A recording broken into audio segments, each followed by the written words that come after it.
Continuamos en la UNED y estamos hablando sobre historia de la masonería. Hablemos del ideario masónico a través del Boletín Oficial del Gran Oriente de España, 1876-1881. Primero, la masonería como institución, sus fines y objetivos, su defensa y su anhelada unión. El pensamiento masónico establecía que, a diferencia de las religiones y los partidos cuyo fin no era perdurable, la masonería había acompañado a la humanidad desde sus orígenes, puesto que su misión comprendía a todas las edades históricas y marchaba a la vanguardia del progreso humano y aspiraba a ejercer en el mundo su influencia por los caminos de la virtud, por cuanto era trascendental para el progreso regular y ordenado de la sociedad profana. Con esta fe en el fin universal de la institución, el masón se consagraba al servicio de la prosperidad de sus congéneres. A mayor abundamiento, un rasgo fundamental que definía a la masonería era el ser una institución caritativa y humanitaria y que esperaba ver realizadas mediante la fraternal unión de todos los hombres los bellos ideales de la humanidad: amor a la patria, amor a la libertad, respeto a la justicia y amor al Creador. Y además, al ser una institución progresiva en su más alto sentido a lo largo del tiempo, había sido destructora de las tiranías y afirmaciones políticas, sociales y religiosas que se habían realizado sin su concurso jamás se hubieran obtenido.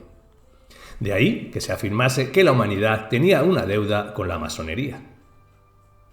Por otra parte, era imprescindible defender la institución frente a los ataques que recibía por parte de las autoridades civiles y religiosas, y más aún, cuando al frente de ellas se encontraban personalidades políticas de la envergadura de Sagasta. La orden había sido mal juzgada por no ser conocida. Si se la creía enemiga del cristianismo, era por el error interesado o por una opinión crasa.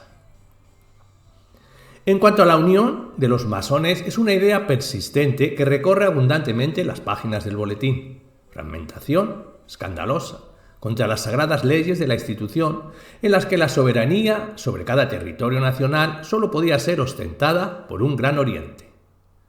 El espectáculo de la masonería española no podía ser más lamentable.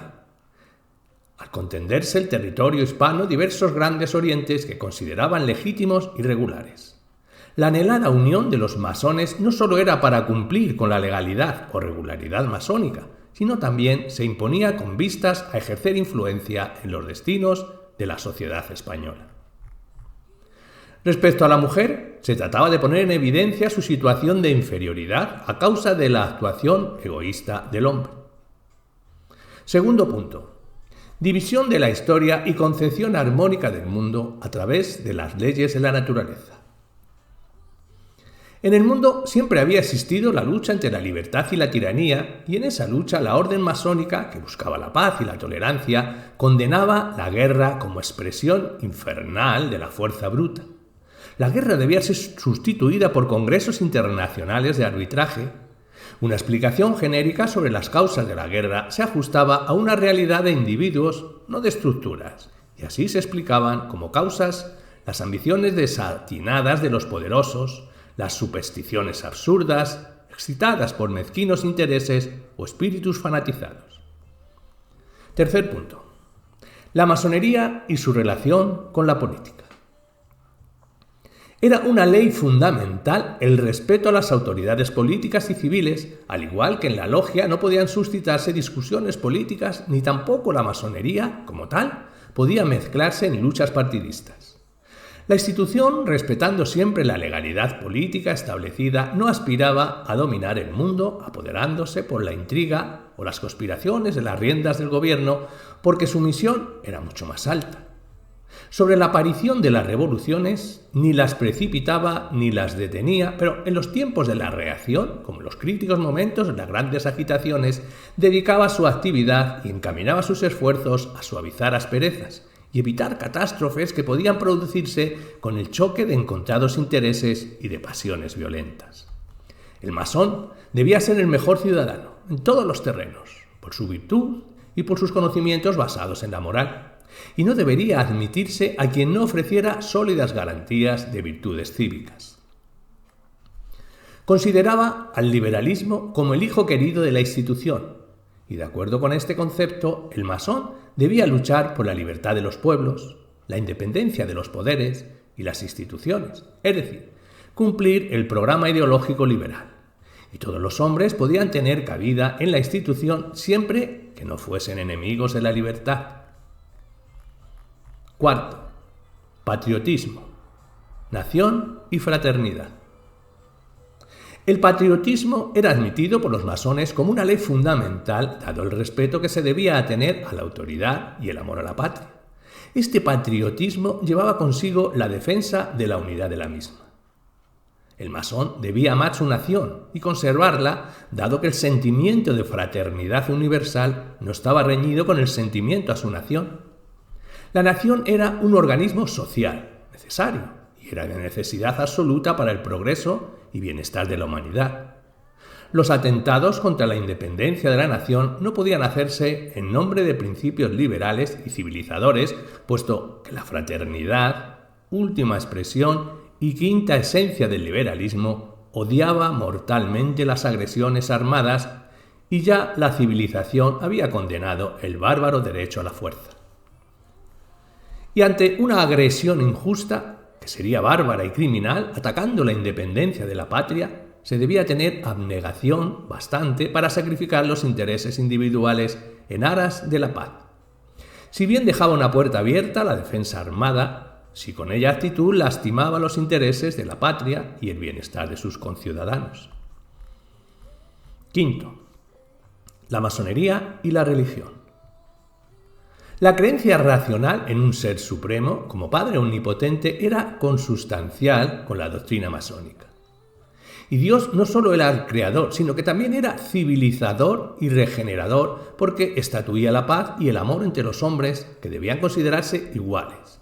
Y por tanto se rechazaba el orgullo, la superioridad, las falsas glorias, la usurpación de la soberanía por el derecho de conquista o de nacimiento. Y en cuanto a la admisión en la masonería, podían conseguirla todos aquellos que creyesen en un principio supremo creador y estuvieran llenos de humanismo. En consecuencia, se admitían todos los credos religiosos. A continuación, hablemos de los estatutos del Gran Oriente de Francia, en la historia de la masonería. La masonería es una asociación filantrópica universal que tiene por base la fraternidad y cuyos miembros están obligados, por el solo hecho de su admisión, a colaborar en la medida de sus posibilidades al perfeccionamiento moral e intelectual y al bienestar material de la humanidad, en su artículo 1. La masonería reconoce y proclama como punto de partida de sus investigaciones filosóficas y como hecho, fuera de discusión, la existencia de Dios y la inmortalidad del alma, su artículo 3. La francmasonería es una asociación universal de hombres escogidos y virtuosos que tiene por base el amor del gran arquitecto del universo y de los hombres, por regla la religión natural y la moral universal, por causa la verdad, la luz, la libertad, por principios la igualdad, la fraternidad, la beneficencia, por armas la persuasión y el buen ejemplo, y por fruto la virtud, por objeto la felicidad de la humanidad. La masonería es una asociación universal, filantrópica, filosófica y progresiva que procura inculcar en sus adeptos el amor a la verdad, el estudio del amor universal de las ciencias y de las artes, desarrollar en el corazón humano los sentimientos de abnegación y caridad, la tolerancia religiosa, los deberes de la familia, tiende a extinguir los odios de raza, los antagonismos de nacionalidad, de opiniones, de creencias y de intereses, uniendo a todos los hombres por lazos de la solidaridad y fundiéndolos en un tierno afecto de mutua correspondencia. Procura, en fin, mejorar la condición social del hombre por todos los medios lícitos y especialmente por la instrucción, el trabajo y la beneficencia. Y tiene por divisa libertad, igualdad y fraternidad. Las Constituciones del Gran Oriente de España, 1871. Base primera. La masonería tiene por objeto, como hemos dicho, la perfección de los hombres y por lo mismo los masones españoles admiten los diversos regímenes, ideas y sistemas sociales establecidos siempre que ellos no alteren los principios filantrópicos y fraternales. Por esta razón, la masonería es una sociedad pacífica que realiza una misión humanitaria y civilizadora. En su consecuencia, todo masón deberá ser también un ciudadano pacífico, de honrada y moral conducta, y que acate todos los poderes públicos que se hallen legítimamente constituidos. Los masones no deben, como tales, mezclarse ni tomar parte en conjuraciones contra la paz y el bienestar de la nación. Procurarán ser corteses con las autoridades y sostener y amparar en toda ocasión los intereses de la hermandad, trabajando por la prosperidad de la patria, y no perdiendo de vista que todos los hombres son hermanos, y que la masonería ha florecido siempre con la paz y sufrido y perjudicándose mucho en su marcha y desarrollo con las guerras y el derramamiento de sangre. Por esta razón, el Hort Mas ha contado en su seno en todas las épocas y en todos los pueblos con los hombres más eminentes e ilustrados que han tenido a gloria pertenecer a una asociación que responde con la práctica de grandes virtudes a la calumnia y malquerencia de sus émulos adversarios. Y en su base octava dice que la masonería considera como hermanos a todos los hombres, cualquiera que sea su nacionalidad, religión, creencia y posición, y no reconoce distinción entre libres y siervos y prohíbe terminantemente en su seno toda discusión acerca del dogma de toda religión positiva y de conducta y fines de cualquier partido político, cuyas discusiones alteran la cordialidad que debe reinar entre los hombres. Todo el que manifieste desear entrar en la sociedad masónica y pertenecer a ella se libre del riesgo de sufrir un desengaño y, queriendo dar en tiempo oportuno una prueba de su buena fe, considera justo facilitar a los aspirantes ideas exactas, tanto para que se instruyan en el verdadero objeto de la sociedad, cuanto para que se desechen esas vulgaridades que por ignorancia o por maledicencia corren de boca en boca y hacen formar de ella erróneos y ridículos conceptos. La masonería tiene por misión combatir la ignorancia bajo todas sus formas, constituyendo una escuela de enseñanza mutua, cuyo programa se encierra en los siguientes lemas: obedecer las leyes del país, vivir honradamente, practicar la justicia, amar a sus semejantes y trabajar sin descanso por la felicidad humana y su progresiva y práctica emancipación. La masonería no se propone satisfacer ningún interés mezquino, ninguna mira egoísta. Su objeto es altamente noble, su misión exclusivamente humanitaria. Ella trabaja por alcanzar la posible perfectibilidad y para fomentar la caridad y la filantropía entre los hombres de todas las clases y condiciones, cualesquiera que sean sus principios políticos o sus creencias religiosas. Pretender el ingreso en esta asociación por intereses privados o por objetos particulares sería un absurdo y un fracaso para el que lo ejecutara y lo efectuare, sin la abnegación que toda sociedad que solo se dedica al bien, por ello, bien mismo, demanda la masonería. La masonería tiene secretos y juramentos que no deben quebrantarse, pero ni unos ni otros se oponen en lo más mínimo a la religión, a las leyes ni a la moral.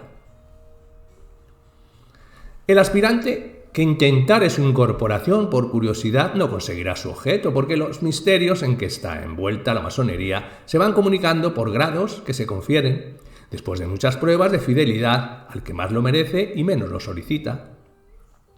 El que se liga con juramento y lo quebranta no infiere daño alguno a la sociedad. El mal recae solamente en el que no ha tenido bastante constancia para cumplir el deber que voluntariamente se impuso. La masonería no exige de sus miembros la abjuración de sus principios religiosos, bástale saber que practican la más pura moral y no impone violentamente sus creencias. De este modo, la masonería es el centro de unión de todos los hombres de buena voluntad y el lazo que estrecha en cariñosa amistad y fraternal abrazo a quienes de otro modo, por sus preocupaciones y errores, quedarían separados para siempre. La masonería no necesita poderosos, pero tampoco admite en su seno personas que no tengan una ciencia, arte, oficio o renta con que poder atender a las necesidades de su familia y sin menoscabar estos primeros deberes, un sobrante para coadyugar los fines altruistas. que practica la masonería, así como algún tiempo para su asistencia a las reuniones o para el desempeño de las comisiones que pudieran encomendársele, no pudiendo negarse a ello sin legítima causa justificada.